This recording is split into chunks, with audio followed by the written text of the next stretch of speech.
Nous sommes en direct avec Jean-Christophe Lagarde. Bonsoir. Vous aviez interpellé Édouard Philippe sur cette question de la hausse des prix des carburants, sur où va l'argent, comment les Français récupèrent-ils ce qu'ils perdent. Vous avez entendu ce matin, vous aussi, Édouard Philippe. Ce soir, Emmanuel Macron. Est-ce que des réponses ont été apportées? Le compte n'y est évidemment pas. Pour qu'une fiscalité qu'on nous dit écologique puisse être légitime, pour qu'elle puisse être efficace, pour qu'elle puisse être comprise, même acceptée, il faut qu'elle respecte le principe que Jean-Louis Borloo à l'époque avait établi, c'est le bonus-malus.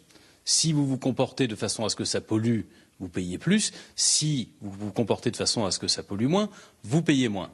Et donc, d'une certaine façon, la question, alors que le président de la République s'apprête au 1er janvier prochain à augmenter à nouveau les taxes pour percevoir 3,9 milliards de plus dans les caisses de l'État, c'est comment il rend cet argent aux Français pour leur permettre de rouler plus propre, de se chauffer plus propre, aux entreprises de produire plus propre, bref, de faire en sorte que ce soit réellement une transition.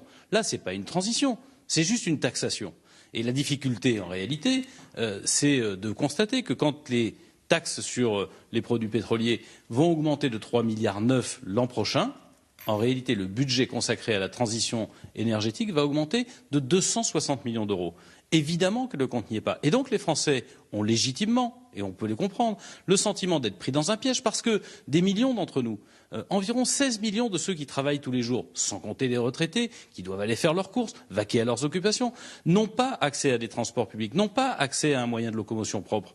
Et donc, bien évidemment, cet argent qui est là, qui est disponible, soit le gouvernement choisit de le remettre à disposition des Français pour leur permettre de rouler plus propre, de se chauffer plus propre, des entreprises de produire plus propre, ou alors c'est simplement pour remplir les caisses de l'État, pour combler des déficits ou pour combler des trous. D'un côté, je te baisse la taxe d'habitation et de l'autre côté, je te taxe quand tu es à la pompe.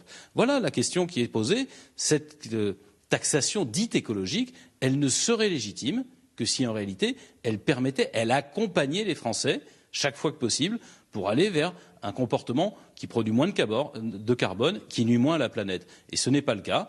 J'ai posé hier la question au Premier ministre, il m'a répondu que c'était fait pour baisser le coût du travail. Où est la cohérence, comme disait Monsieur le Président de la République il y a quelques minutes? Il y a quelques instants, Gérard Longuet, sur ce plateau, disait que cette intervention d'Emmanuel Macron avait été utile. J'ai le sentiment que vous ne partagez pas forcément cet avis. En tout cas, les mesures qui ont été prises ne le sont pas. Et on parle beaucoup d'essence parce que c'est une préoccupation, parce que c'est l'actualité. Mais vous voyez, quand j'ai entendu le président de la République s'exprimer à propos des insultes que Donald Trump a données vis-à-vis de notre pays, moi, je regrette que le président de la République n'ait pas répondu. Non pas pour se mettre au niveau de ce sinistre personnage, manifestement peu responsable. Mais quand notre pays est insulté, j'aurais aimé entendre le président de la République dire à un pays, l'Amérique, qui est notre allié, mais à un dirigeant, qui l'est de moins en moins, Monsieur le Président des États-Unis, on n'insulte pas un de ses alliés. Parce que quand vous dites que nos grands-parents étaient en train d'apprendre l'allemand avant l'arrivée des Américains, vous oubliez que leurs petits-enfants sont en train de se battre à vos côtés contre les barbares terroristes.